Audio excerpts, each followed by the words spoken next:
Bonjour tout le monde, bienvenue dans mon coffre outils.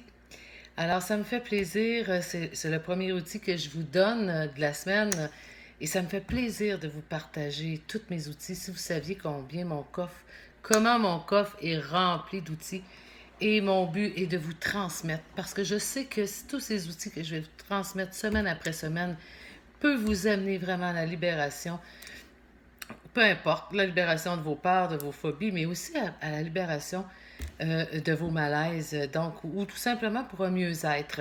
Même pour les jeunes enfants que je tiens tellement à cœur, parce que souvent je rencontre à mon bureau des petits-enfants qui souffrent de peur, de phobie, d'anxiété, d'angoisse. Alors, comme j'ai une façon d'enseigner qui est toute simple, j'utilise beaucoup les métaphores, beaucoup les images pour justement que tout le monde puisse comprendre. Parce que pourquoi se compliquer les choses quand on peut faire ça si simple? Alors, l'outil de cette semaine que je veux vous transmettre, eh bien, c'est l'outil le messager des émotions. Le messager des émotions, c'est quoi? Eh bien, toute notre vie, on va avoir des émotions parce que on est régi par nos cinq sens. Donc, quand on va décéder, évidemment qu'on ne souffre plus, on n'a plus d'émotions. Alors, les émotions, qu'est-ce qui nous sert? À quoi ça sert d'avoir des émotions? Eh bien, l'émotion, elle vient toujours nous renseigner sur notre état d'être. Elle vient nous dire, dans le fond, nos besoins.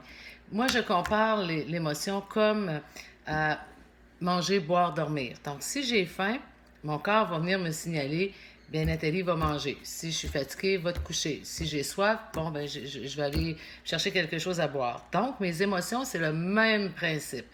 Coup comme manger, boire, dormir, si je ne mange pas, si je dors pas du tout, eh bien, à un moment donné, je vais avoir des conséquences. Je vais avoir des conséquences physiques, donc je peux aller même jusqu'à ma mort parce que je dois manger. Sauf que au niveau des émotions, c'est des besoins psychiques. Les besoins psychiques, eux, c'est des besoins de prendre ma place, de m'exprimer, de changer mon attitude, d'accepter les choses. Et oui, d'accepter les choses comme elles sont. Donc, mon émotion, elle vient me dire, Nathalie, change de track. Nathalie, exprime-toi. Alors, l'émotion est d'une grande importance. Et si vous êtes des fois fatigué, mal en point, eh bien, votre corps vous signale que vous avez fait des choses contre vous. Vous n'avez pas écouté vos émotions. Le même principe que vous avez, exemple, vous avez faim puis vous n'allez pas manger, eh bien, évidemment, qu'est-ce qui va vous arriver? Eh bien, vous allez avoir des conséquences. Eh bien, l'émotion, elle, je dis toujours E égale motion. Une motion, c'est un mouvement. Donc, on doit accepter de ressentir l'émotion, de la laisser circuler à travers nous, même si on le sait tout le monde, c'est pas ce qu'on a appris. On nous a appris plutôt à renier nos émotions, sois forte, sois fort, voyons, sois pas vulnérable. Alors tout ça nous amène à renier nos choses et la conséquence, évidemment, on se retrouve avec des malaises, avec des pertes d'énergie, avec des phobies, avec des dépressions, avec un mal-être en résumé. Donc, l'outil de la semaine, c'est le messager des émotions. Alors, qu'est-ce qu'il fait, le messager des émotions? J'ai employé une allégorie. Ça fait plusieurs années que je l'enseigne et que je vous transmets, puis qui me fait plaisir. Le messager des émotions, c'est comme si c'était quelqu'un, évidemment un messager, qui vient nous livrer un télégramme. Alors lui, son but ultime est de nous le livrer. Alors il va sonner à la porte. Il va sonner à la porte pour qu'il puisse me livrer son message. Et si moi, je décide que non, j'ouvre pas la porte, eh bien, le messager ne partira pas. Parce que lui, son mandat, sa mission, c'est de me livrer son message. Alors, à un moment donné, il y a un deuxième messager qui s'ajoute, un troisième, un quatrième, un cinquième, un sixième. Et là, j'ai toute une rangée de messagers qui attendent derrière ma porte que je n'ouvre toujours pas. Alors, à un moment donné, il y a une grosse gang et je deviens de plus mal en point parce que je n'ose pas ouvrir la porte aux messagers. Alors, pour moi, l'émotion, moi qui ai fait une carrière dans les peurs, eh bien, moi, je fermais ma porte parce que je voulais surtout pas me sentir faible, me sentir vulnérable, que les autres me jugent et que surtout pas que les autres me voient dans un état que j'aimais pas. Et tout ça, c'était dès que mon plus jeune âge. Donc, même les enfants là, que j'essaie de communiquer avec vous, c'est que même si vous avez 10 ans, 11 ans, eh bien, c'est d'oser se montrer si qu'on a de la peine, qu'on est triste, qu'on est dérangé, qu'on a de la colère, qu'on est vulnérable, mais même si c'est pas ce qu'on nous a enseigné. Donc, le messager des émotions, c'est quoi?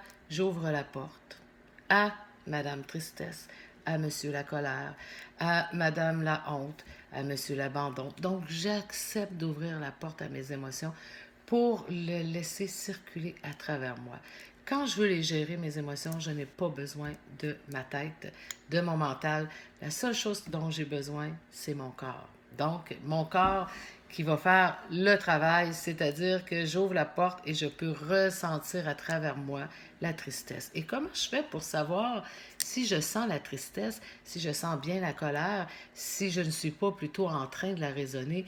Eh bien, la tristesse, la colère, l'abandon, tout ce que je ressens, eh bien, je vais avoir une tension dans mon corps. Donc, si je suis cette tension-là, par exemple, la tristesse, je me dis, bon, je suis triste, eh bien, où je ressens ma tristesse. Je peux la sentir dans ma gorge, je peux la sentir dans mon sternum, dans mon plexus, dans mon dos, peu importe, et je vais mettre mon attention, je vais déposer mon attention sur cette tension-là pour rester en contact avec la tristesse. Donc, en aucun temps, je n'ai besoin d'utiliser mon intellect, mon mental, c'est mon corps qui fait le travail, et je poursuis cette tristesse-là à travers, évidemment, la tension, qui va s'estomper, qui va peut-être même changer d'endroit. Donc, je peux commencer à sentir la tristesse dans ma gorge et tout à coup, elle est rendue dans mon sternum et tout à coup, elle est rendue dans mes genoux et je fais tout simplement la poursuivre et la laisser être, tout simplement. Je n'essaie pas d'être autre chose de ce que je ressens et vous allez voir si vous l'essayez. Après, la tristesse, le sentiment, l'émotion, va se transformer, va diminuer et va se transformer soit en prise de conscience ou tout simplement en bien-être. Parce que l'émotion, son but est de nous livrer un message comme quoi j'ai à changer des choses, à prendre ma place, à me respecter, à mettre mes limites. C'est un paquet de besoins qui se trouvent derrière l'émotion. Parce que l'émotion, c'est comme un messager et derrière qui porte un message, donc un besoin d'une grande, grande, grande importance qui va me donner ma vitalité, ma joie de vivre, mon bonheur, mon bien-être, du même principe que si je mange, eh bien, je vais me sentir bien. Alors, si je vais vivre mon émotion, je vais me sentir bien. Je le sais, on n'a pas été éduqués comme ça. On nous a plutôt appris à sois forte, montre que tu es capable, ça va passer, voyons, là, de la peine, on a tout eu de la peine, puis si tu te mets à aller là-dedans, tu vas faire une dépression. Donc, on a tous des croyances comme ça qui sont attachées à la gérance des émotions, alors qu'on doit apprendre à les vivre pour devenir maître de soi. Donc, le messager cogne à notre porte. J'ouvre la porte parce qu'il sonne, il sonne. J'ouvre la porte, je le laisse entrer. Je le laisse entrer à l'intérieur de moi. Je l'accueille, même si c'est vrai, je vous l'accorde. Ça nous tente pas de dire, ben moi, ça me tente pas de sentir la tristesse. J'aime bien mieux me sentir pépé. Mais j'ouvre la porte et je laisse circuler en moi cette fameuse tristesse-là qui va se transformer rapidement en prise de conscience, en bien-être, en peu importe, et qui va finir par s'estomper.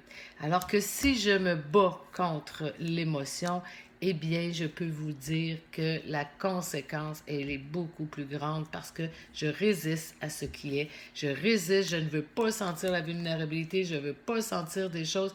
Alors, la conséquence, eh bien, c'est des malaises, c'est des pertes d'énergie, c'est de la fatigue, c'est des maux de tête, parce qu'on peut aller dans des malaises légers, ensuite on tombe dans les maladies, on peut tomber dans des choses encore plus graves, on peut aller aussi dans les peurs, les phobies. Donc, la conséquence de ne pas vivre mes émotions, eh bien, malheureusement, je ne pourrais pas connaître. Je ne pourrais pas connaître qu'est-ce qui est en dedans de moi, mes besoins, mes limites, puis je ne pourrais pas me connaître tout simplement qui je suis.